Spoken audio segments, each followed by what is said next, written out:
আমি বললাম টাকা আর্নিং এত সহজ, মানে কিছু করা ছাড়া, মানে ডিজিট বেড়ে যাওয়া বা কিছু করা ছাড়া, মানে আমি জাস্ট আমার সেলফোনে আমি আর্নিং করতেছি। আমি বলছি অবাক ব্যাপার রে ভাই, আমি দিচ্ছি টাকা চলে আসতেছে, দিচ্ছি টাকা চলে আসছে, এই কেমন। পাসপোর্ট নেওয়ার পর ঢুকলাম, ঢোকার পর দোতলায় গেলাম। আসলে আমি কখনো লাইফ দেখা হয় নাই, দেখার ইচ্ছেও ছিল না, ছোটবেলা থেকে জিনিসটাকে খুবই হেট করতাম। মানে আমার অন্যরকম একটা উৎসাহ মনে হচ্ছে। হেমন দত্ত, ডাকনাম হচ্ছে রনি। আপনার গল্পটা আমি কিছুটা জানি।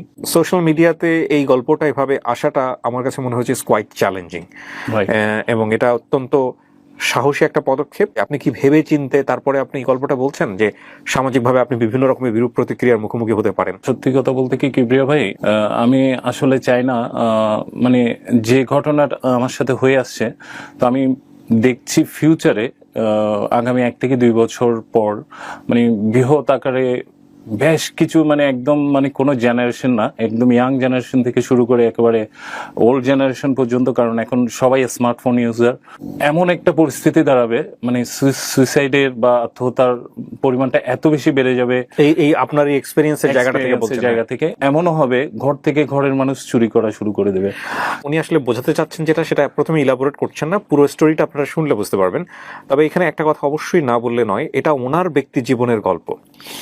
একই সাথে আমরা এই গল্পটা প্রচার করব এমনভাবে যাতে করে উনি যেসব বিষয়ের মাধ্যমে অভিজ্ঞতার মুখোমুখি হয়েছেন সেই সব বিষয়গুলো কেমনভাবে উপস্থাপিত করা, যাতে করে কেউ এই অনুষ্ঠানের দ্বারা মোটিভেটেড হয়ে সেই জায়গাগুলোতে না যায় বা না নক করে, যেভাবে আপনার বলতে ইচ্ছে করে।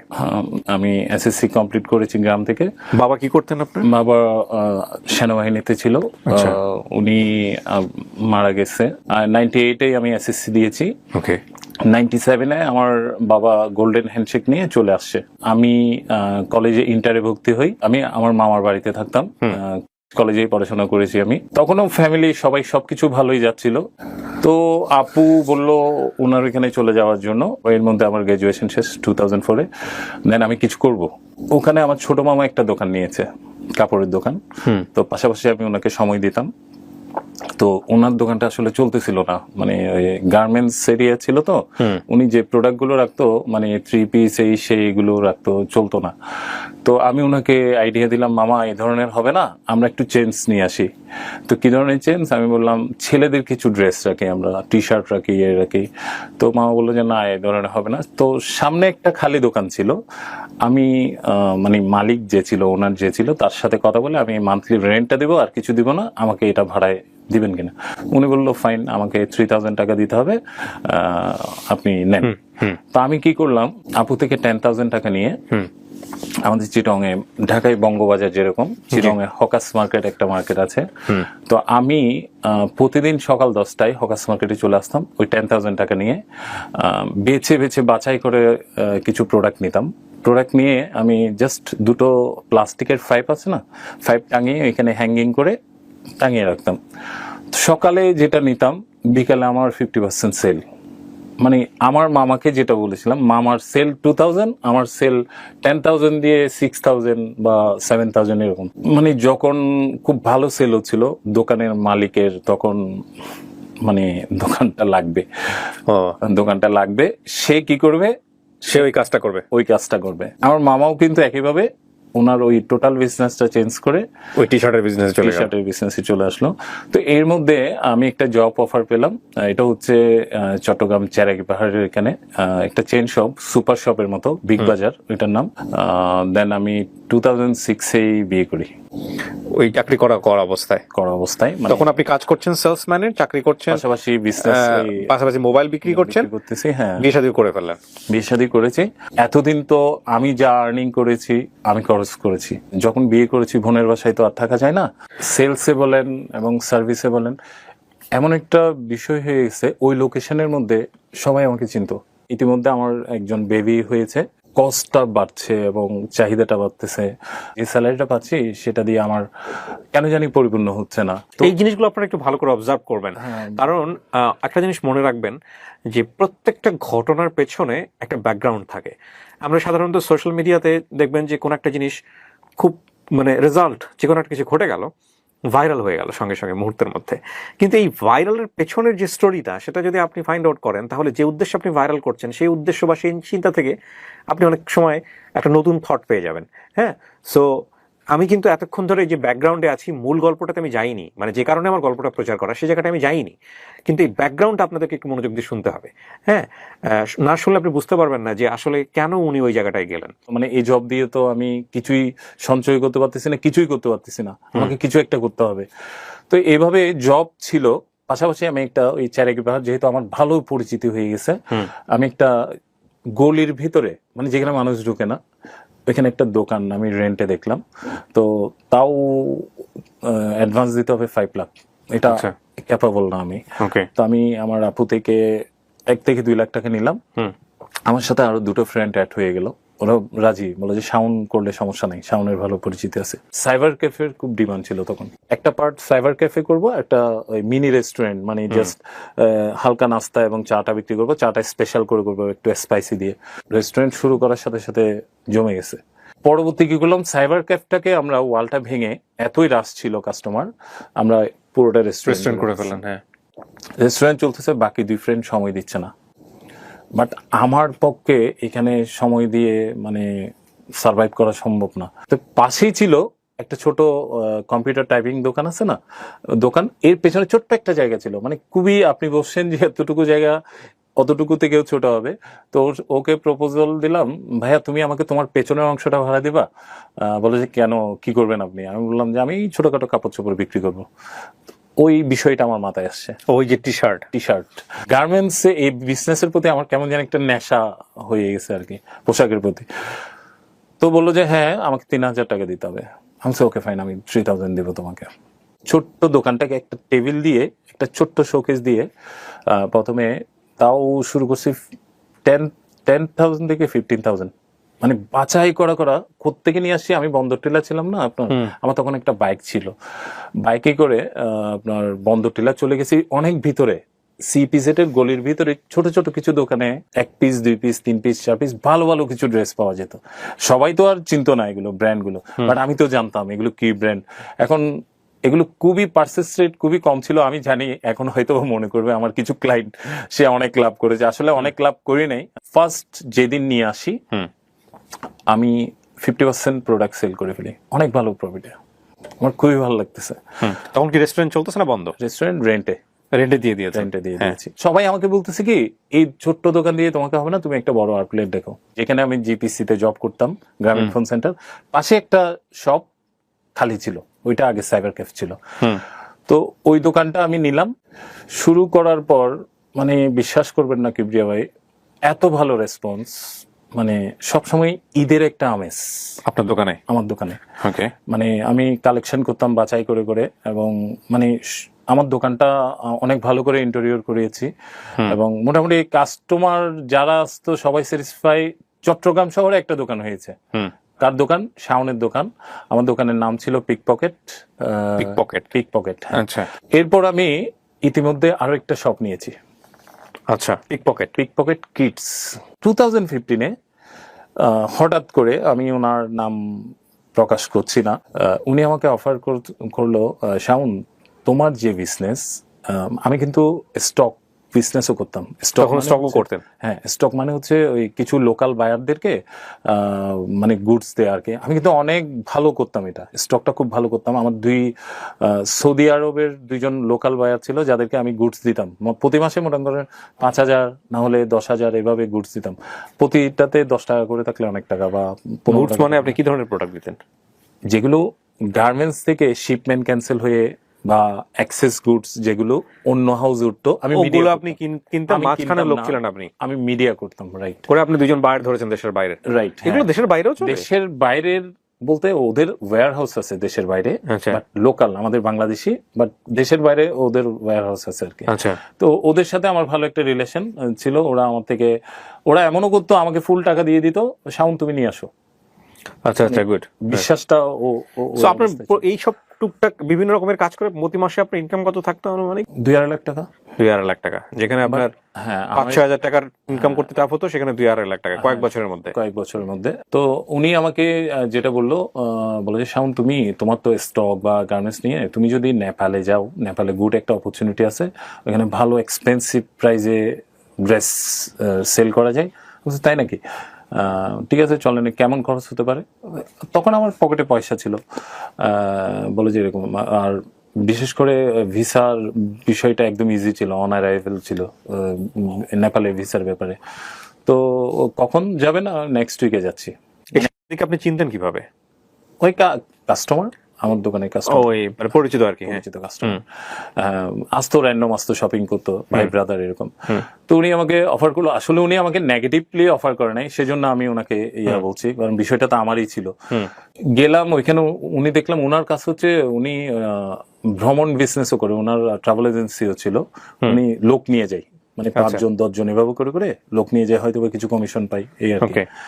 তো ওকে ফাইন, উনি আমাকে বললো যে প্লেন ফেয়ার কত, এত টাকা, আর কোনো টাকা দিতে হবে, বলে যে হোটেল কস্ট এত এত এত দিতে হবে।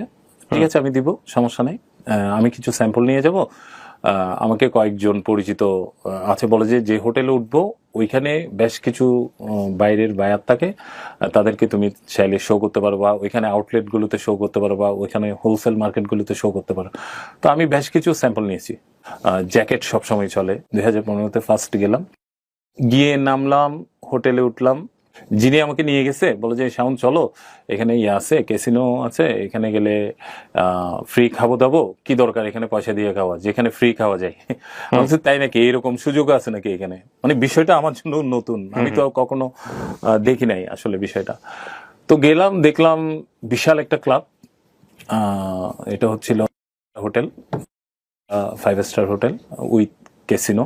ওকে ফাইন, এখানে এন্ট্রি হতে হলে পাসপোর্ট লাগবে, সবাইকে পাসপোর্ট নিয়ে যেতে বললো। পাসপোর্ট নিলাম, পাসপোর্ট নেওয়ার পর ঢুকলাম, ঢোকার পর দোতলে গেলাম। আসলে আমি কখনো লাইভ দেখা হয় নাই, দেখার ইচ্ছেও ছিল না, ছোটবেলা থেকে জিনিসটাকে খুবই হেট করতাম। মানে আমি প্লেন কার্টও জানি না, ওই লোকেই আমি কখনো কল্পনাও করতে পারিনি, যা বলছি আর কি। তো উঠলাম, ওঠার পর ঘুরলাম, কোনো দিকে আপনার মিউজিক ডান্স হচ্ছে, আবার দেখলাম বিভিন্ন ফরেনার, বিভিন্ন ধরনের ওইখানে গেমসের অভাব নেই। কিছু স্লট, কিছু রুলেট বোর্ড, আর বাকিগুলোর নাম আমি জানি না। প্লেইং কার্ডের অনেকগুলো আছে, অনেকগুলো, মানে মানুষ, বিভিন্ন ধরনের মানুষ। এই প্রথম আপনার ক্যাসিনোতে যাওয়া? একদম ফার্স্ট, হ্যাঁ। কিছু চিপস বলে এগুলোকে, মানে পরে জানছি আর কি। এখন চিপস নিতে হবে আপনাকে টাকা দিয়ে বা ডলার দিয়ে, মানে নেপালি রুপি দিয়ে বা ডলার দিয়ে। এখন ওই যিনি নিয়ে গেল, বললাম, যিনি আমাকে অফার করলো বা নিয়ে গেল, উনি কি করলো, 5,000 টাকার চিপস নিল, মানে 100 টাকা করে 5,000 টাকা চিপস নিল। আমি বলছি, দেখি আপনি করেন তো, দেখি আপনি আর কিভাবে খেলেন আমি দেখি, আমি কিছুই জানি না, এগুলো বুঝি না। তো উনি যেটা আছে উনি দেখলাম দিচ্ছে, এভাবে নাম্বারিং গুলোতে দিচ্ছে, অনেকে দিচ্ছে, সবাই দিচ্ছে, আমি দেখে আছি। এখানে হয়তোবা 2 থেকে 3 জন পাচ্ছে, আর বাকিরা কিন্তু হারাচ্ছে। তো কোনোভাবে ক্যাসিনো কিন্তু লুজার না। তো আমি একটা জিনিস দেখলাম, কি দিচ্ছে 2 জনকে, নিয়ে যাচ্ছে 8 জন থেকে। মনে করেন 8 লাখ টাকা নিয়ে যাচ্ছে, 2 লাখ টাকা দিচ্ছে। 10 লাখ টাকা বোর্ডে পড়ছে, 8 লাখ টাকা ক্যাসিনো নিয়ে যাচ্ছে, 2 লাখ টাকা কাকে দিচ্ছে? পাবলিককে দিচ্ছে। বিষয়টা এরকম ছিল। তো তারপরেও আমি বুঝে উঠতেছি না, মানে কেমন জানি লাগতেছে। ওই যে 5,000 টাকা দিয়ে শুরু করলো, ও দেখলাম 2বার নাকি 3বার পেয়েছে। মানে একটা দিলে অনেকগুলো দিচ্ছে, মানে কত 3500 টাকা দিচ্ছে, 100 টাকায় 3500 টাকা দিচ্ছে। তো আমার কিউরিসিটি, ঠিক আছে আমি 5,000 টাকা নিব। 5,000 টাকা নিলাম, আমি হারাই ফেললাম। প্রথমবার নিলাম, আমি দিলাম, আমার কোনোটাই পড়ে নাই। আমি বলছি ঠিক আছে, আমি আর লাস্ট ট্রাই করে চলে যাবো, কিন্তু ভাই আমি কিন্তু থাকবো না। এইবার খাওয়া দাওয়া, এর মধ্যে খাওয়া দাওয়া বুফে আছে, এখানে বিভিন্ন রকম বুফে আছে, মানে কেউ চাইলে সব ফ্রি এখানে। $100 নিলাম, আমি বললাম হয় পারবো, না হলে আমি চলে যাব, এই লোক যাই করবে করুক, এগুলোতে আমি নেই। আমি কি করলাম, দিলাম, আমার আশা শুরু করছে। একটা সময় মানে আমি পাচ্ছি, শুধু পাচ্ছি। তা আমার কেন, এখন বুঝতেছি কেন পাচ্ছিলেন, এটা কি বুঝতে পারছিলেন? না, অনেকজন তো এখানে প্লেয়ার, তো অনেকজন। তো আমি পাচ্ছি, আমার ভাগ্য ফেভার করতেছে, আমি সেই জন্যই পাচ্ছি। রাত 2টো বেজে গেছে, তখন আমার প্রায় 80,000 প্লাস। কত টাকা দিয়ে? 10,000, লাস্ট 10,000। হ্যাঁ। 80,000 প্লাস। আমি ওনাকে বললাম যে ভাই সকালে পোখরা যাব, প্লিজ চলেন জায়গা। এখন উনি সাইকো টাইপের হয়ে গেছে, উনি করতেছে, মানে উনি কি কিন্তু লুজ profitable। করতেছে? না, উনি উনি কিন্তু প্রফিটে আছে। উনি মানে অল্প, উনি 20 বা 30,000 এরকম। বলছে শাউন, গাড়িতে ঘুমাইও, গাড়িতে কি করবা, গাড়িতে ঘুমাইও, আমরা সকালেই যাই এখান থেকে, গাড়ি তো আমাদের পৌঁছাই দেবে হোটেলে। মানে আমার ক্যাসিনো। যে খেলাটা খেলছিলেন এই খেলাটার নাম কি ছিল? তো যাই হোক, উনার কথায় আমিও বললাম যে আচ্ছা ঠিক আছে তাহলে করি না, পাচ্ছি, মনে একটা লোভ ইয়ে করতেছে। তেমন করতে করতে ভোর 5টা আমার 1,27,000 টাকার মতো হয়ে গেছে। 1,27,000। তো আচ্ছা। বললাম যে ভাই মাপ চাই, শরীরে আর পারতেছি না। উনিও মনে হয় তখন 40 প্লাস আচ্ছা। মোটামুটি ছিল। উনি 5,000 দিয়ে শুরু করছে। ওকে। তো চলে গেলাম, ওই ক্যাসিনোর গাড়ি কিন্তু আমাদের হোটেল নিয়ে গেছে। আচ্ছা। তো বাকিরা কিন্তু জানে না। আমরা আস্তে আস্তে হোটেলে ঢুকছি, ঢুকে ফ্রেশ ট্রেশ হয়েছি, ঘুমাই নাই আর। ফ্রেশ হয়ে আবার সকালে আমরা গাড়িতে করে পোখরা চলে গেছি। পোখরায় কাজটা কি? পোখরা ঘুরতে, আমরা তো ঘুরতে গেছি। ইতিমধ্যে কিন্তু আমি ওই কিন্তু নেপালে তো আপনি বিজনেস করবেন, এই টার্গেট ছিল। বিজনেস ইতিমধ্যে আমরা পরের দিন পোখরা থেকে এসেই ওই স্যাম্পল গুলো দেখা সময় পাই নাই। যেদিন গেছি ওই দিন তো শখের বসে ঢুকে গেছেন ক্যাসিনোতে। শখের বসে আমি তো জানি না, ওরা গেছে নিয়ে গেছে, আমিও চলে গেছি। তো পোখরা চলে গেলাম, পোখরাতে ঘুরলাম, বিভিন্ন সাইট সিন গুলো দেখলাম, ঘুরে চলে। কিন্তু আমার মাইন্ড হচ্ছে কাঠমান্ডুতে কখন ফিরবো, আবার কখন কি ক্যাসিনোতে ঢুকবো, এই ধরনের একটা মাইন্ড সেট আপ হয়ে গেছে। অনেক টাকা আর্নিং করছি, মানে ওই বাংলাদেশ থেকে যারা আমাকে ফেসবুকে নক করতেছে, আমি বললাম যে ভাই আমি এখানে টাকা আর্নিং বলতে নেপালের মুদ্রায় বোধহয় নাকি? নেপালের মধ্যে। হ্যাঁ, তো এটাকে আপনি এক্সচেঞ্জ করছেন বাইরে এসে বাংলাদেশি মুদ্রা নাকি? হ্যাঁ, না ওইখানে ডলারে এক্সচেঞ্জ করছি। ও, ডলার এক্সচেঞ্জ হ্যাঁ, করেছেন। আমি কি করলাম, পোখরা থেকে অনেক শপিং করলাম, মানে শুধু খরচ করতেছি, ফেক অ্যামাউন্ট, এগুলো মানে খরচ করতেছি, ঘুরতেছি। কেউ দিতে চাইলে আমি নিজে থেকে দিয়ে ফেলতেছি, আমার ভালো লাগতেছে দিতে। ওইখানে আবার ক্যাসিনো নেই, ওইখানে ডান্স বার এসে আমি কোনো কিছুতে যাই নাই। সবগুলো সাইট সিন দেখার পর আমাদের অনেকগুলো মন্দির আছে, প্রত্যেকটা মন্দিরে গেছি। 10টা বাজছে, ঢুকে জিনিসগুলো রেখে দুইজনেই চলে গেছে আবার কোথায়, ক্যাসিনোতে।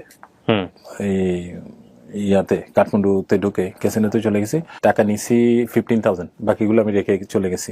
আমি বলছি যদি নিয়ে যাই, যদি হেরে যাই তাহলে তো সব চলে গেল। রেখে 15,000 টাকা নিয়ে গেছি। 15,000 টাকা নিয়ে গেছি। ওই দিন আমি প্রায় 80 প্লাস আর্নিং করেছি। চলে আসছি আপনার 2টা-2:30 বাজে চলে আসছি। আমি বলছি ভাই আমার শরীর খুব খারাপ লাগতেছে, কারণ জার্নি করে আসছি। ওই দিনও আয় করছেন? হ্যাঁ, 80 প্লাস।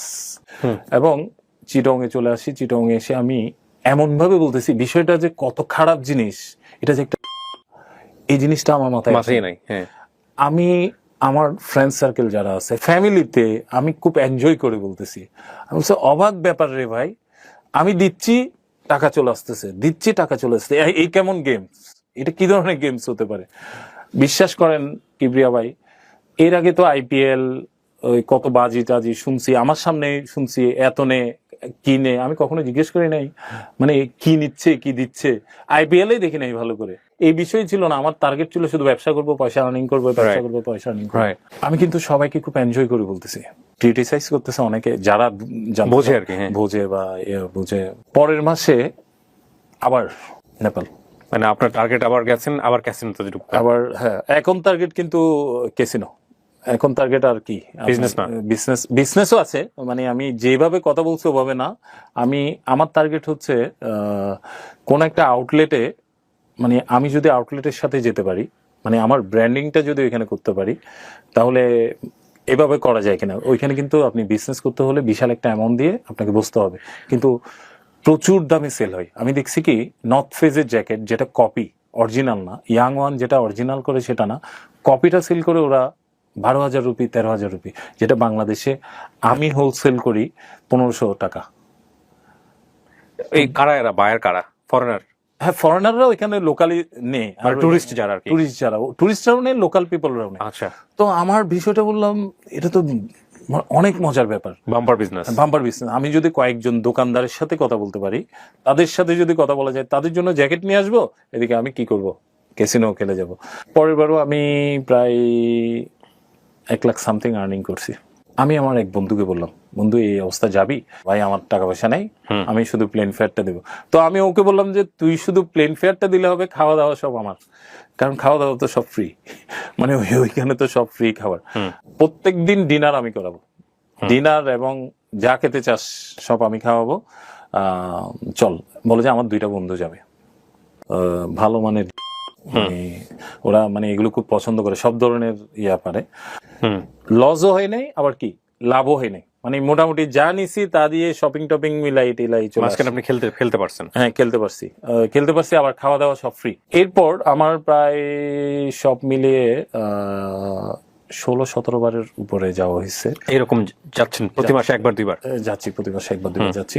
সবাই জানে বিজনেসের জন্য যাচ্ছি, একদম মানে চিটং শহরে, মানে এই শাওন তোমার নেপালের বিজনেস কেমন চলতেছে, এই ধরনের করে কিন্তু আমাকে বলতো। আমি বলছি হ্যাঁ ভালো চলতেছে। ইতিমধ্যে একজনের সাথে আমার কন্ট্রাক্ট হয়ে গেছে, ওনার দোকানের একটা পাশ আমার গুডস থাকবে, আমার দোকানের নাম থাকবে পিক পকেট। আচ্ছা, উনি রাজি। ওইবার আমার বাংলাদেশি টাকায় 50,000 টাকা লস। এরপর আমি বললাম না, আমি লস খাওয়ার পর আমি আর আসবো না, মানে এখানে প্রথমে দে তারপর নিতে থাকে, যা বুঝলাম। আরো 2 দিন আমাদের সময় ছিল টিকেটের, কি করব আমরা, টাকা নেই পকেটে, টাকা সব হারাই ফেলছি। এখন তো এটা আমার ছোট ভাইকে বললাম কি অবস্থা, তোর পকেটে টাকা পয়সা আছে? এখন ও বললো নাই। আমি বলছি আচ্ছা ঠিক আছে দাঁড়া, আমার একটা ফ্রেন্ডকে ফোন করি, বিদেশে আমি ফোন করলাম, দোস্ত আমার এই অবস্থা, আমাকে একটু হেল্প করতে হবে। ওকে তো আর বিষয়টা বলা যাচ্ছে না, ক্যাসিনোর বিষয়টা বলা যাচ্ছে না, তো ওকে বলি নাই। ও আমাকে 50,000 টাকা পাঠাইছে বাইরে থেকে। 50,000 টাকা দিয়ে আমি প্রথমে 30,000 টাকা শপিং করছি, মানে আমার প্লেন ফেয়ারটা তোলার জন্য। আমি কিছু লেদারের জ্যাকেট কিনছি, মানে ওইখানে আর্টিফিশিয়াল লেদারের জ্যাকেটগুলো 1,000 রুপি দিয়ে পাওয়া যায়, যেগুলো বাংলাদেশে 2,500-3,000 টাকা সেল করা যায়। 30টার মতো জ্যাকেট কিনছি, আর 10,000 টাকা হোটেল রেন্ট, 10,000 টাকা রাখছি যে হয় পাবো না হলে পাবো না, পুরা রাত ট্রাই করবো। তো 10,000 টাকা দিয়ে কখনো পাচ্ছি, কখনো হারাচ্ছি, কখনো পাচ্ছি, কখনো হারাচ্ছি, আসতেছি না, কখনো 30-এ চলে আসতেছে, 40-এ আসতেছে, আবার কখনো 5-এ নেমে যাচ্ছে। একটা সময় সকাল হতে হতে দেখা গেল কি 2,000 রুপি ছিল, এটা রেখে দিছি, কেন আমাকে রেন্ট দিতে হবে, এয়ারপোর্ট পর্যন্ত রেন্ট দিতে হবে, 2,000 রুপিটা আমি রাখি। তো 2,000 রুপি রাখছি সকাল পর্যন্ত। ওই 10,000 রুপি দিয়ে তখন বাংলাদেশের একজন সিঙ্গারও ছিল, নাম বলার দরকার নেই, সবাই চিনবে নিশ্চয়ই। হ্যাঁ, সবাই চিনবে, খুব ফেমাস সিঙ্গার ছিল। এছাড়া অ্যাক্টরও ছিল 2-1 জন, এর আগের বার দেখলাম, খুব ফেমাস অ্যাক্টর। ওনারা হয়তো শুটিং এ গেছিল, শুটিং এর ফাঁকে এখানে গেছিল, মজা করেছেন। এটা ব্যক্তি স্বাধীনতা, এটা ব্যক্তি স্বাধীনতা। হ্যাঁ। তারপরের বার 15 দিন পর আবার 2 ফ্রেন্ডকে নিয়ে আমি গেছি, 2 ফ্রেন্ডকে নিয়ে গেছি। তখন আমি 3.5 লাখ টাকা মতো আর্ন করছি ওখান থেকে। হ্যাঁ, 3 দিন ছিলাম, চলে আসি। এখন আমার ফ্যামিলি আমাকে জিজ্ঞেস করতেছে এত কি নেপাল, সবার কিউরিওসিটি, 2 দিন পর পর নেপালে কেন? নেপালে কেন, সবাই তো জানে না। আমার বোন বলতেছে, আমার বোন জামাই বলতেছে ওরা যাবে নেপাল। এখন ওকে ফাইন, এখন আমার ফ্যামিলিও যাবে। আমি সবাইকে নিয়ে আমি ভালো একটা অর্ডার পাইছি, ওই প্রোডাক্টের অর্ডার, প্রায় 12 লাগেজ, প্রায় 1,77,000 টাকার প্রোডাক্ট সেল করছি নেপালে। এখন আমরা টোটাল ফ্যামিলি যাচ্ছি 9 জন, আমার বোন জামাই, বোনের 2 মেয়ে 1 ছেলে, আমার ওয়াইফ, আমার ছেলে। তাহলে আমরা মোটামুটি অনেকজন, প্রায় আমাদের 11টা না 12টা লাগেজ হয়েছে। মানে যেটা আমি বলতেছি হয়তোবা দেখার পর ওরা বলবে, মানে আমি আসলে সত্যটা, আমি নিজেকে অভিশপ্ত মনে হচ্ছে, অপরাধী মনে হচ্ছে, দ্যাটস ওয়াই কিন্তু কিবরিয়া ভাই আপনার এখানে আসা। আমি জানি প্রোগ্রামটা দেখার পর অনেকে আমাকে অন্য চোখেও দেখতে পারে, তো তারপরও আমি বলছি আমি নিজেকে অপরাধী মনে করছি, যাতে করে আর শুধু তাই না, আপনার কথা শুনে যাতে করে এই লাইনে কেউ না। এক্স্যাক্টলি বিষয়টা হচ্ছে এটা, মানে এই লাইনে কেউ না আসে। আসলে বাংলাদেশে আমি মনে করি বাংলাদেশের মতো সহজ পয়সা ইনকাম করার জায়গা কোথাও নেই। এটা আমিও আপনার সাথে, ঠিক আছে, সেটা যদি নিজেকে ইউটিলাইজ করা যায় এবং ইউনিকনেস জিনিসটা যদি বের করা যায়, এত সহজ, এত মানুষ মানেই তো সেখানে পারচেস পাওয়ার থাকে। এক্স্যাক্টলি। তো আমরা প্রথমে হোটেলে উঠি, হোটেল তো আমার এখানে সবাই মিলে গেলেন, ফ্যামিলি ম্যান সবাই বুকিং করা ছিল। জি, যাওয়ার সাথে সাথে ফ্যামিলি প্রথম পজিটিভ, আমি যাওয়ার সাথে সাথে ওই যার লাগেজ গুলো নিয়ে গেছিলাম, ওদের লোক আসছে, ওই ওনাদের সামনে সবগুলো গুডস ওনারা নিয়ে গেছে, আমাকে 37,000 রুপি দিয়ে দিছে। তো ওরা মানে মোটিভেট, মানে পজিটিভলি দেখতেছে, আসলে তো সে বিজনেস করে। আসার পর আমার এক ছোট ভাই, আমি নাম বলছি না তারও, আমার এক ছোট ভাই, ওরা এগুলো করতো, কোনগুলো আপনার ওই যে IPL এ ওই মেস নেওয়া, তারপর ডলার বাই সেল করা, ওই জিনিসগুলো ওরা করতো। এবং মাঝে মাঝে ওরা কি করতো, আমাকে কিছু মানে আমার এখানে আমার শপে কিছু টাকা রাখতো, ভাইয়া টাকাগুলো রাখেন, এত টাকা। তো আমি কি করতাম, টাকা যখন আমি ওদের টাকা দিয়ে কিছু প্রোডাক্ট কিনে ফেলতাম মাঝে মধ্যে, মানে আমার লাগতেছে ওয়ান কাইন্ড অফ ব্যাংক, মানে হ্যাঁ। উনি কিন্তু এক ধরনের ব্যাংক, কারণ অন্যের অর্থ গচ্ছিত রাখতেছে, সেটাকে সে নিজের মতো করে ইনভেস্ট করে ফেলেছে। আমি বলে আচ্ছা। ইনভেস্ট করতাম, না বলে ইনভেস্ট করতাম না। ভাই আমি তোমার থেকে এখান থেকে 50,000 টাকা আমি তোমাকে পরশুদিন দিলে সমস্যা আছে? বলে, না না সমস্যা নেই। ওরা আমাকে আসলে ওভাবেই পছন্দ করতো বা বিশ্বাস করতো, ওভাবেই ইয়া করতো। এক ছোট ভাই একদিন আমাকে বলে, দাদা আপনি যে ক্যাসিনো করেন বা ওইখানে গিয়ে খেলেন, অনেক টাকা আর্নিং করছেন, আপনি কি জানেন আপনি এখানে বসেও আর্নিং করতে পারেন? আমি বলছি, তাই নাকি, কিভাবে সম্ভব এটা? তো বলে যে চলেন। তো ওর একটা অফিস ছিল ছোটখাটো, অফিসে গেল, ল্যাপটপে দেখলাম আমি জীবনে কখনো সাইটগুলো দেখি নাই, এই ধরনের সাইট। কি করতে হবে, এখানে পাসপোর্ট লাগবে, ছবি লাগবে, একটা ডলারের অ্যাকাউন্ট আছে, যেগুলো আমার অবগত নাই, আমি এগুলো সম্পর্কে কোনো আইডিয়া নাই, জানার ইচ্ছেও ছিল না। ওখানে অ্যাকাউন্ট করতে হবে, ওইখান থেকে ডলার নিতে হবে কোথায়, সাইটে। এরপর আপনি নট অনলি ক্যাসিনো, বাংলাদেশে না ওয়ার্ল্ডের এমন কোনো গেমস নাই যেগুলো নিয়ে জুয়া হয় না।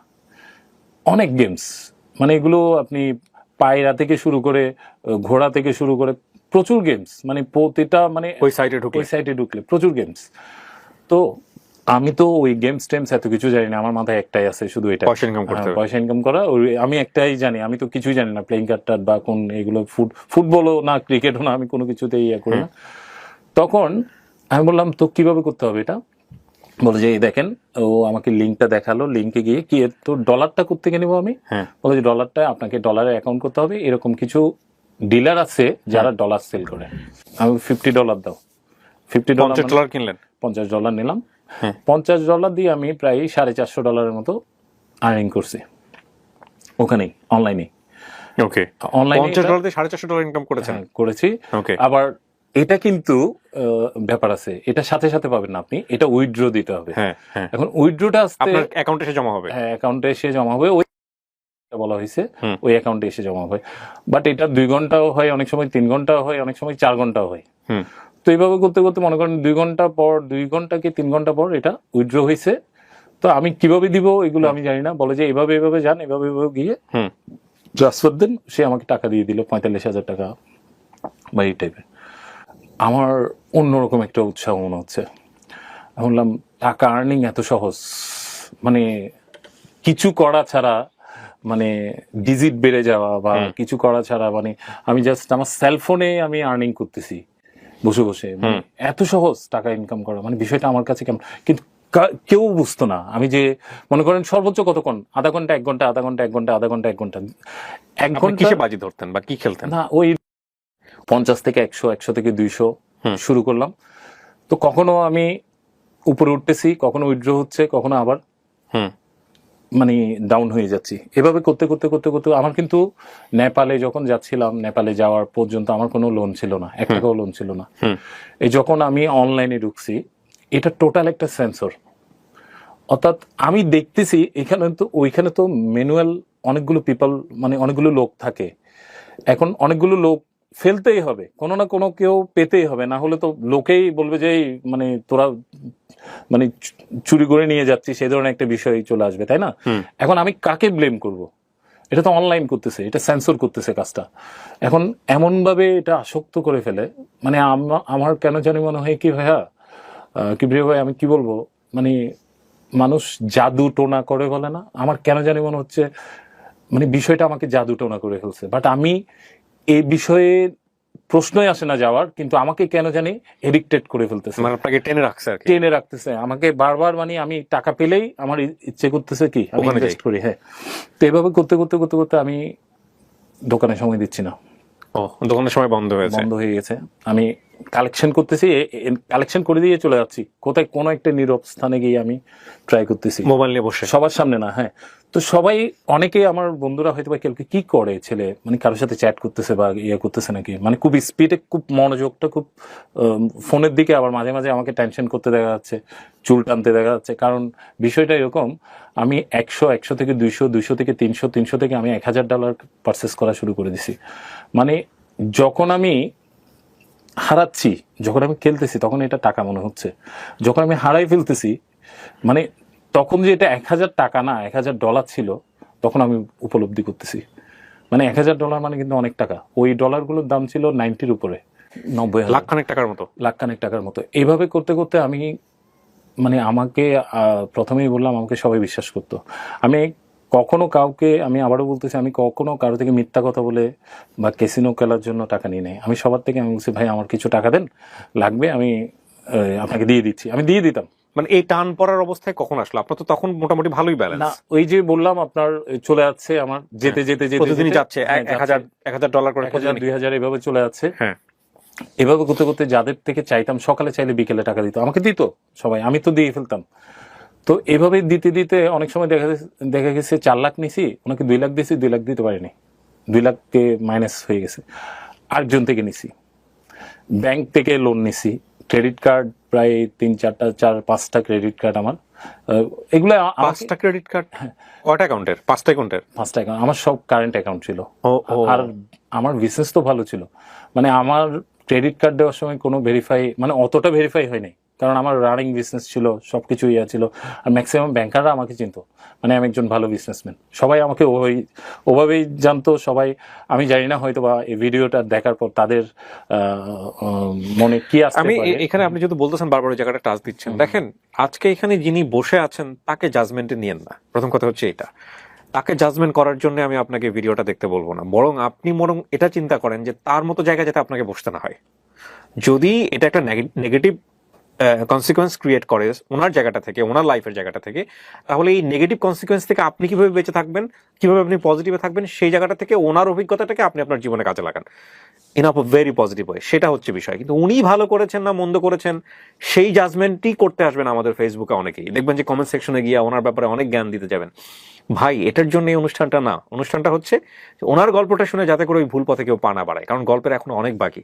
জি বলেন তারপর। তো এভাবে আমি হারাতে আছি, এবং 1জন 2জন 3জন করে করে আমি পাবলিক লোনগুলো আমার বেড়ে যাচ্ছে, কারো থেকে 2 লাখ, কারো থেকে 3 লাখ, কারো থেকে 4 লাখ, কারো থেকে 5 লাখ।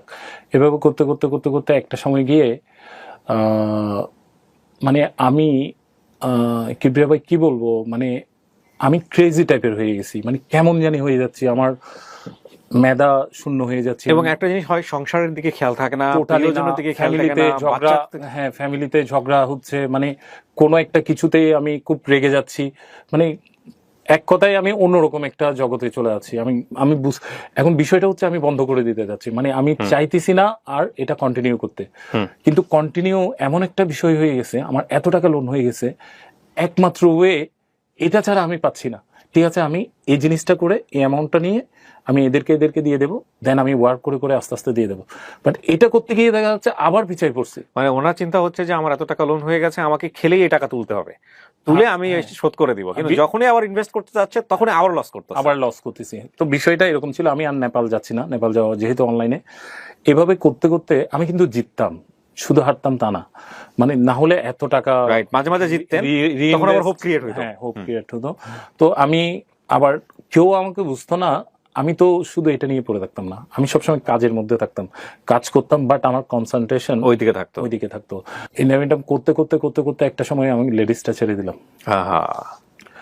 তো ছেড়ে দিলাম, আমি পারতেছি না, শুধু মেন্সের ইয়াটা আছে। একটা ছোট ভাই আমার, সে আমাকে অনেক টাকা দিছে, এভাবে মানে লোন চাইলেই দিত, মানে বিশ্বাস করতো, সেও প্রায় 15-16 লাখ টাকা দিয়ে দিছে। তো একটা সময় সে আমাকে টাকা খুঁজতেছে, বারবার প্রেশার দিচ্ছে আমাকে। তো খুবই ভালো, আমি বলবো যে এইভাবে না, অন্য কেউ হলে বা অন্যভাবে করতো। ও আমাকে বললো দাদা আপনি কি করবেন, কিছু একটা করেন। আমি বলছি ঠিক আছে ভাই, তুমি এক কাজ করো, তুমি আমার দোকানে 50% শেয়ার হয়ে যাও, মানে বড় দোকানটা 50% শেয়ার হয়ে যাও, আরো কিছু টাকা দাও, এটাতে কিছু প্রোডাক্ট তুলে সেলটা করো, করে 50-50 আমরা প্রফিট করব। টাকা নাই, মানে আমি কিছু করতে পারতেছি না, লোন হিউজ লোন হয়ে গেছে, প্রচুর লোন, মাস শেষে ঘর ভাড়া দিতে হচ্ছে, এটা দিতে হচ্ছে। আমি এক কথায় প্রচুর ক্রাইসিসে পড়ে গেছি, একদম টোটাল ক্রাইসিসে পড়ে গেছি। আমি কি করব, আমাকে দিয়ে কিছুই হচ্ছে না। আপনার ওয়াইফের সাথে তখন শেয়ার করছিলেন যে বিষয়গুলো, যে আপনি আসলে কেন এরকম একটা জায়গায় যাচ্ছেন? নাকি ব্যাপারটা শেয়ার করার মতো ছিল না। আমি কারোর সাথে শেয়ার করব, মানে কারোর সাথে শেয়ার করব এই বিষয়টা, কিন্তু মানে আমি কার সাথে শেয়ার করব, এটা তো শেয়ার করার মতো বিষয় না। মানে আমি কেউ বুঝতো না বিষয়টা, কাউকে বুঝতে দিতাম না। তো একটা সময় একটা আমার বড় ভাই ছিল, উনি আমাকে শাওন দা আপনি কোনো না কোনো প্রবলেম আছেন, উনাকে আমি শেয়ার করছি, ভাই আমি তো এই অবস্থা করে ফেলছি, আমি কি করব এখন, আমার কি করা যায়? বলা যায়, কেন করছেন এগুলোতে? আপনাকে দেখে মনে হয় আপনার সাথে এগুলো যায়। আপনি কি সুন্দর ব্যবসা করতেন, কত সুন্দর, সবাই আপনাকে অন্যভাবে চিনতো, এক নামে আপনি একটা ব্র্যান্ড ছিলেন, আপনি এগুলো কেন করছেন? উনি আমাকে অনেক বকাঝকা করছে, অনেক কিছু করছে। তো একটা সময় গিয়ে দেখা গেল আমার বিশাল আকৃতির একটা লোন হয়ে গেছে। তখন আমার প্রায় 1 কোটির কাছাকাছি লোন হয়ে গেছে। 1 কোটির কাছাকাছি লোন হয়ে গেছে, হ্যাঁ। মানে আমি বিভিন্ন আমাদের হিন্দু ধর্মীয় মন্দিরে যাচ্ছি, মানে ক্ষমা চাইতেছি আমাকে এই পথ থেকে যাতে আমি ভালো সুস্থ পথে আসতে পারি। আমি তো এডিক্টেড না, বা আমি এমন বললাম না কিবরিয়া ভাই, আমি আমাকে বিশ্বাস করতে পারতেছি না, আমাকে দিয়ে এসব হবে, আমাকে দিয়ে এই কাজ হয়, এটা আমি হয়ে গেছে তোমাদের, হয়ে গেছে, এটা আমি আমাকে বিশ্বাস করতে পারতেছি না। মানে কোনোভাবে আমি গডের সামনে গিয়ে বলতেছি কেমনে সম্ভব, এটা কিভাবে সম্ভব, আমাকে দিয়ে কেমনে হচ্ছে এগুলো। তো ডিসিশন নিলাম, মানে আমাকে দিয়ে কিছু হবে না। আমি মনে হয় আমি কিন্তু আপনার প্রায় এপিসোডগুলো দেখতাম, আমার এখনো মনে আছে। সুশান্ত পাল ভাইয়ের, সুশান্ত পাল ব্র্যান্ডিং বাংলাদেশ এসেছিল, হ্যাঁ হ্যাঁ হ্যাঁ আসছিল, কাস্টমসে ফার্স্ট হয়েছিল, এখনো আছে। দোভানা এন্টারপ্রাইজ একটা দোকান ছিল ওনার, চিটাংয়ে। ওনার বিপরীত পাশে আমার একটা দোকান ছিল, আমি আর আমার ফ্রেন্ডের, ওইটার নামটা বলা হয় নাই। ওইটাও আমি সময় দিতে পারিনি, এটাও লস দুইজনের। এটা হচ্ছে সুশান্ত ভাইয়ের দোকান, এটা হচ্ছে আমার দোকান, মানে জাস্ট এই পাশের সামনাসামনি ছিল। ওনাদের দুটো দোকান ছিল একসাথে, মানে খুব এক্সক্লুসিভ কিছু জিনিস বিক্রি করতে হয়। উনি একটা কথা বলছে, ওনার কথাটা আমি সবসময় মনে রাখি, টিকে থাকতে পারলে বা নিজেকে বাঁচাই রাখতে পারলে, মানে বেঁচে থাকতে পারলে কোনো না কোনো সময় কি আবার কামব্যাক করা যায়। আমি আর পারতেছি না, কিছুই হচ্ছে না। যে ছেলেকে দিয়ে সবই হতো, যে ছেলের কথা সবাই মানতো, আমার কেন যেন মনে হচ্ছে আমার এত ফ্রেন্ড সার্কেল ছিল, কেউ নেই, কেউ ফোনই দিচ্ছে না, কেউ ফোন পিক করছে না, মানে কেউ নেই আশেপাশে, কেউ নেই, একদম কেউ নেই। তখন আমি আমার বাইক নিয়ে ফ্লাইওভার যেটা হয়েছে, ফ্লাইওভারের উপরে উঠলাম।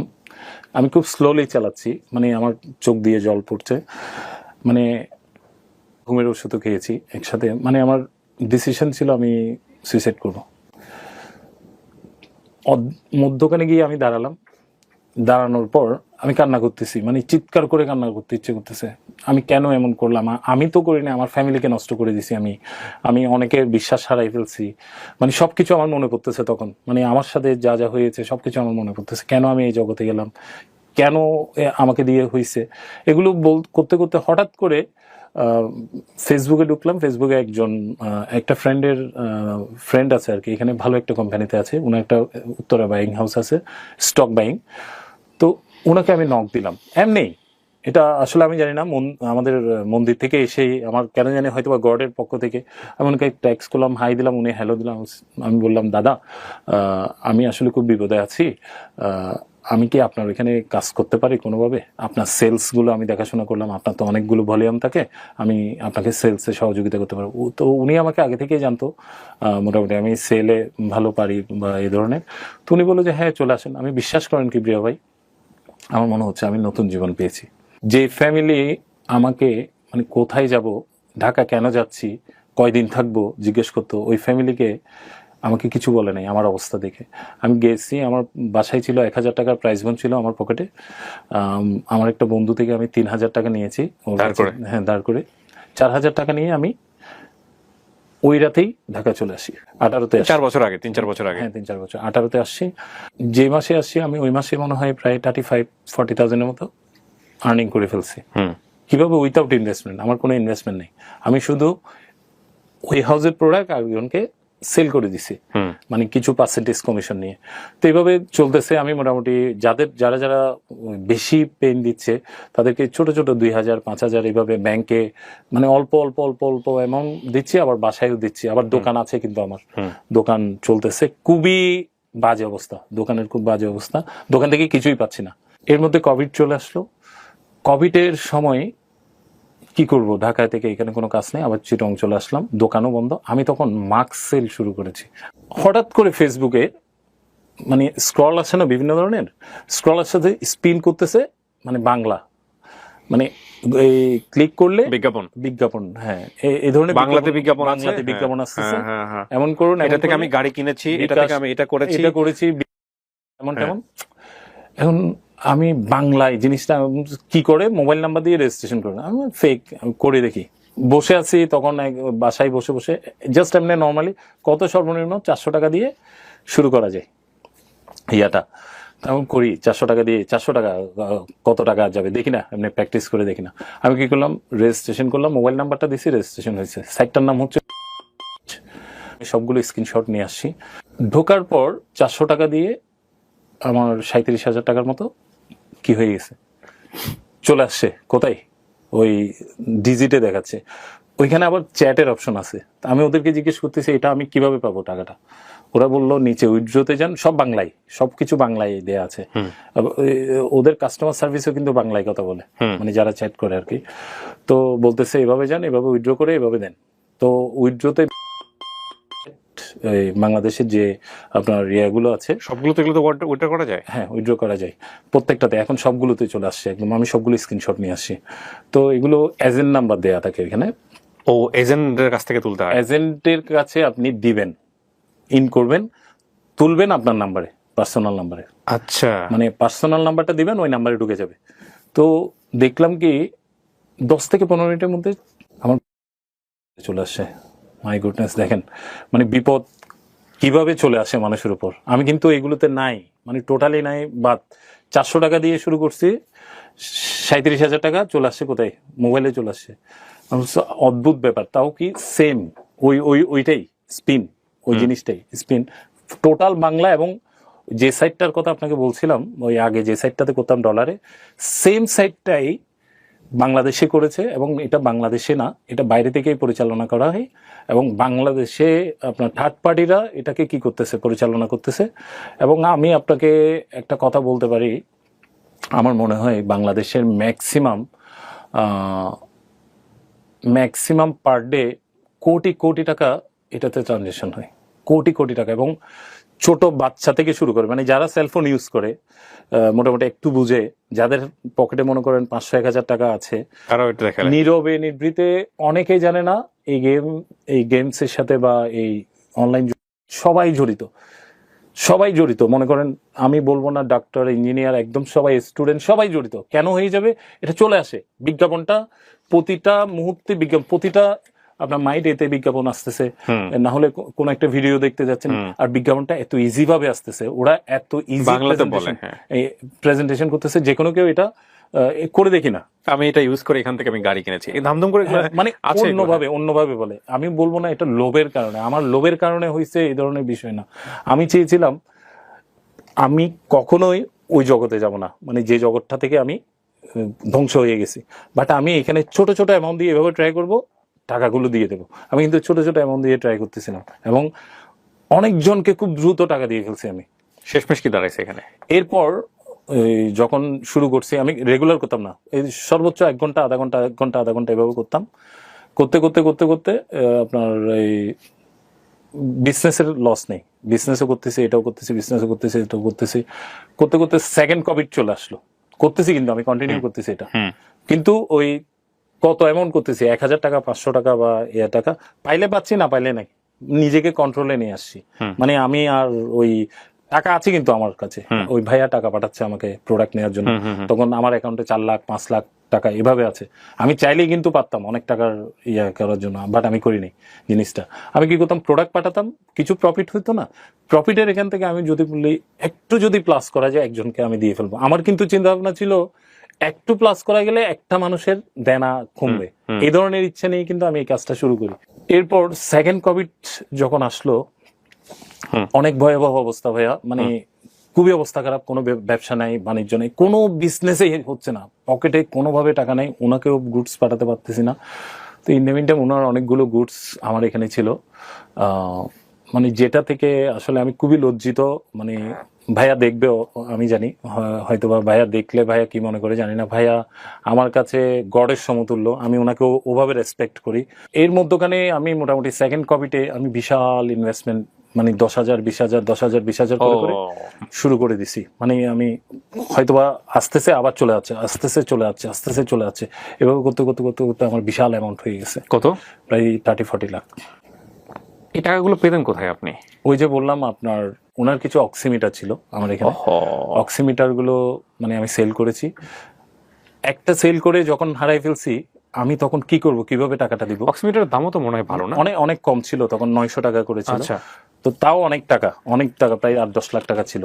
তো দুইটা যখন সেল করে ফেলছি, বাকিগুলো আমি কেমনে দিব ওনাকে? দুইটা কিভাবে পোষাই দিব? এই দুইটা পোষাতে গিয়ে আমার মানে এভাবে সবগুলো চলে গেছে এভাবে। মানে বিষয়টা হচ্ছে আমার হাতে টাকা আছে, টাকাটা কার এটা চিন্তা করার দরকার নাই, জাস্ট ডু ইট। হ্যাঁ, এডিক্টেড আমি অনেককে দেখছি, মানে কোনো বিষয় নিয়ে এডিক্টেড হয়ে যায়, মাদক নিয়ে এডিক্টেড হয়ে যায় বা যে কোনো বিষয় নিয়ে।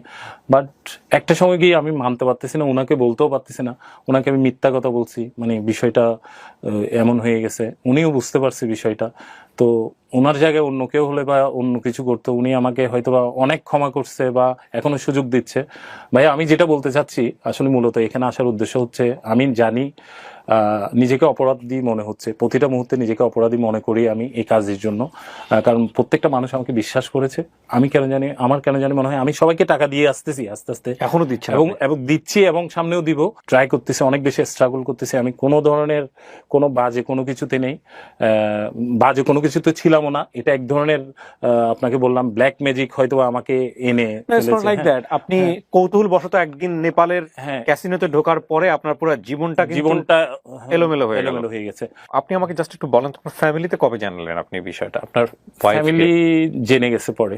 ওরা কি নিজেরাই জানছে নাকি নিজেরাই আপনি জানছে, জেনেছেন? নিজেরাই জানছে। আপনি কনফেস করেছেন আপনার ওয়াইফকে যে আমি এরকম এরকম, বা নাকি কখনো বলা হয়নি তাকে? না, ওভাবে বলা হয় নাই, শুনে গেছে, ওরা পরে শুনে গেছে, বিভিন্ন মাধ্যম হয়ে শুনে গেছে। তো কখনো জিজ্ঞেস করেনি আপনাকে যে তুমি কেন এভাবে ইনভলভ হলো বা কি সমস্যা?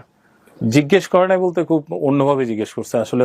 আমি সবার মানে সম্পর্কটা কি আপনার স্বাভাবিক আছে নাকি নষ্ট হয়ে আছে, সম্পর্ক সবার স্বাভাবিক সাথে সম্পর্ক স্বাভাবিক আছে। আমি আপনাকে বললাম তো, আমি অনেক স্ট্রাগল করতেছি, মোটামুটি আর্নিংও করতেছি, ট্রাই করতেছি, এবং প্রতি মাসে আমি সবাইকে যতটুকু পারি, সবাইকে ব্যাংক থেকে শুরু করে পাবলিক থেকে শুরু, সবার সাথে কমিউনিকেশন আছে আমার। দুটো নাম্বারই ছিল আগে, প্রথম থেকে দুটো নাম্বারই আমার ওপেন। আমি ফেসবুক আইডি যেটা ছিল সেটাও আমার ওপেন। সবার সাথে আমি কমিউনিকেশন করতেছি। বাট আমার বিশ্বাস আছে আমি 2 থেকে 3 বছরের মধ্যে আমার টোটাল লোন আমি পরিশোধ করে ফেলতে পারবো, এটা আমার কনফিডেন্ট আছে। বাট কি পরিমাণ লোন আছে আপনার এখন? আমার এখনো প্রায় 65 থেকে 70 লাখ। ঘুম হয় রাতের বেলা? ঘুম তো হয় না ভাইয়া, আমি প্রতি রাতে ঘুমের ওষুধ খাই। হ্যাঁ, আরেকটা ব্যাপার আপনাকে বলি, এই কনফিডেন্টটা আছে আমার, আমি এই জন্যই বলছি আমি আর্নিং করতেছি। না, কনফিডেন্ট ডেফিনেটলি আছে, কারণ আপনার হাতে টাকা এসছে, টাকা গেছে, যে কারণে আপনার কনফিডেন্ট আছে যে আপনি টাকা পরিশোধ করে দিতে পারবেন। আর সবচেয়ে বড় কথা, আপনি সুস্থ আছেন। রাইট, হ্যাঁ। এই জিনিসটা যদি বাংলাদেশে, আমি জানি অনেক মিডিয়াতে অ্যাড হয়েছে, অনেক মিডিয়া ছোট করে নিউজ দেখাচ্ছে, এদেরকে ধরছে, মানে এমন ধরছে, এগুলোতে কিছুই হবে না। আমি জানি যারা আমার ভিডিওটা দেখবে, আমি হয়তোবা নিজেকে এতটুকু পর্যন্ত রাখতে পেরেছি বা কাজ করে যাচ্ছি, মানে আমার মনে হয় না, আমি মাঝে মাঝে নিজেকে সেলফ টক করে, আমি মাঝে মাঝে মনে করি আমি আসলে বেঁচে আছি কিনা, আমি কি কাজ করতে পারতেছি কিনা, কাজ করতে আসলে আমি আমার যেভাবে কাজ করার কথা আমি কিন্তু ওভাবে পাচ্ছি না। আপনি প্রথমে একটা কথা বললেন, ঘুম হয় রাতে, ঘুম হয় কিনা। যেখানে আমার ঘুম হয় না সেখানে আমি কিভাবে কাজ করি আমাকে বলেন। তো আমি চাইতেছি বাংলাদেশের প্রত্যেকটা জেনারেশন এবং প্রত্যেকটা ফ্যামিলি যাতে তাদের ছেলে মেয়েদের দিকে নজর দেয়, এই জিনিসগুলো যাতে ফ্র্যাঙ্কলি হয়, সবাইকে বলে এই ধরনের জিনিস খুব ক্ষতিকর, এবং এই জিনিসগুলো আসবে, এই জিনিসগুলোতে যাতে কখনোই কেউ ইনভলভ না হয়। ফেক মানি কখনো জীবনে সুখ আনতে পারে না। এমন একটা চেইন, রাইট, হ্যাঁ, এটা আপনাকে কেমন ভাবে শুষে নিবে, নিঃশেষ করে দিবে। মূল কথা হচ্ছে কি, একটা মানুষকে আপনি একটা মানুষের সিপিইউ কি, আপনার যদি বলি কম্পিউটার দিয়ে বোঝাই, সেটা কি মাদারবোর্ডটা কি ব্রেন। ব্রেনটাকে যদি আপনি কলাপস করে দেন, ব্রেনটাকে যদি আপনি আপনার দিকে নিয়ে নেন, তাহলে কিন্তু তার আর কিছুই থাকে না। সো নেশা, যদি ওয়ার্ডটাকে আমি ভাবে বলি, দ্য ওয়ার্ড ইজ নেশা, তাহলে এই নেশা বিভিন্ন ভাবে হতে পারে। সেটা কিন্তু শুধুমাত্র ড্রাগ দিয়ে হয় তা কিন্তু না, অনেক এলিমেন্ট আছে এই ব্রেনটাকে হ্যাক করার মতো। সো উনি যেটার মধ্যে গেছেন, সেটাও কিন্তু এক ধরনের ব্রেন হ্যাকিং। এবং ওনার যে কর্মদক্ষতা, ওনার যে স্পোর্টিনেস, ওনার বডি জেস্টার, বা মানুষকে কনভিন্স করে সেল করা, সেইটা একটা বিশাল দক্ষতা। মানে উনি সেই দক্ষতার জায়গাটা থেকে যদি আজকে এই রাস্তায় না গিয়ে নেপালে ওই বিজনেসটাই যদি করতো, যদিও বিজনেসটা লিগ্যাল ওয়েতে ছিল না, আমি ডেফিনেটলি এটা সাপোর্ট করি না, বাট এই যে বিজনেসটা, এটাই যদি উনি ধরে রাখতো, তাহলে আজকে ওনার গ্রোথটা কোথায় হতো আপনারা শুধু একটু চিন্তা করে দেখেন। তো আমি মনে করি যে আপনি এই নিম্ন মধ্যবিত্ত বলেন বা টিপিক্যাল মধ্যবিত্ত ফ্যামিলির সন্তান, এবং আমরাও তাই।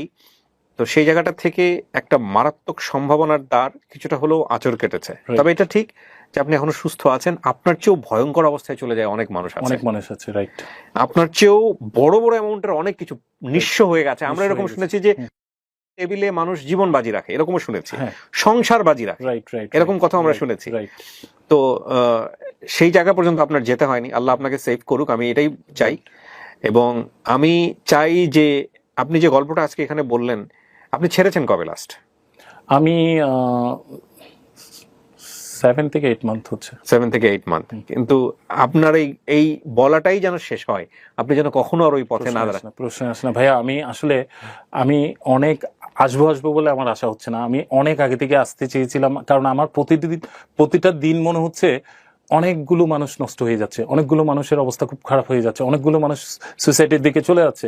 আমি শিওর আপনাকে বলতেছি, মানে বাংলাদেশে এমনভাবে এটা প্রচার করা হচ্ছে মানে কল্পনার বাইরে। আপনি ফেসবুকে ঢুকলেই দেখবেন বিভিন্ন ধরনের বিজ্ঞাপন, বিভিন্ন ওয়েতে বিজ্ঞাপন। এই বিজ্ঞাপনটা আমার চোখে পড়েছে। এখন বিষয়টা হচ্ছে আপনি নিচ্ছেন না, ম্যাক্সিমাম 100 জনের মধ্যে 10 জন নিচ্ছে। আমি শিওর 100 জনের মধ্যে 10 জন নিচ্ছে। অনেকে তো জাস্ট খালি কিউরিওসিটি জায়গা থেকে দেখছে। এটা গেমস, কারণ ওইখানে তো অপশন নেই, এটা স্পিন, জাস্ট এমন ভাবে দিচ্ছে। এখানে স্ক্রল, কিছু ফ্রুটস রানিং করতেছে, এটা তো গেমস খেলতেছেন। এটা বুঝে না, এটা তো বুঝে না, অন্যভাবে ঢুকছে মাথায়। যেখানে আমি বুঝি নাই, আমি এটা গেমস মনে করছি। বাট এটা, এই যে আমি ছোটবেলা থেকে এটাকে খুব হেট করতাম, বাট আমি লাইফে এই জিনিসটা চলে আসছে। আমি একটা গেমস খেলতে গেছি, বাট গেমসটা কেন খেলতে গেছি আমি নিজেকে বললাম। Very important message. মানে বিষয়টা হচ্ছে হেট করি, কিন্তু ঢুকে গেছে নাই। রাইট, আমি এটাই বলছি আপনাকে, মানে গেমস এর প্রতি প্রচুর এডিক্টেড করে ফেলতেছে এবং গেমস এর মধ্যে ঢুকাই দিচ্ছে, অ্যাড করে দিচ্ছে। এই যে প্রত্যেকটা লুডু, আগে লুডুটা এমনি অ্যাপস দিয়ে খেলতো, এখন লুডু কিন্তু লুডু প্রচুর দেখা যায়। এখন লুডুতেও কিন্তু হয়। এবং আজকে ওনার যে এক্সপেরিয়েন্সটা, সেই এক্সপেরিয়েন্সটা হয়তো বাংলাদেশের আরো এক্সট্রিম লেভেলে অনেক ছেলেমেয়েরা আছে। তো আমরা চাই, যেহেতু মাননীয় প্রধানমন্ত্রী এই বিষয়টাতে খুবই খুবই খুবই সিরিয়াস। কিছুদিন আগে উনি ক্যাসিনোর ব্যাপারে উনি তো কিন্তু বলেওছেন গণমাধ্যমকে, তা আমি খবর নিয়ে আমি ধরেছি, তোমরা তো জানো না, তোমরা তো কই, ওনার সংবাদ সম্মেলনে আমি দেখেছি।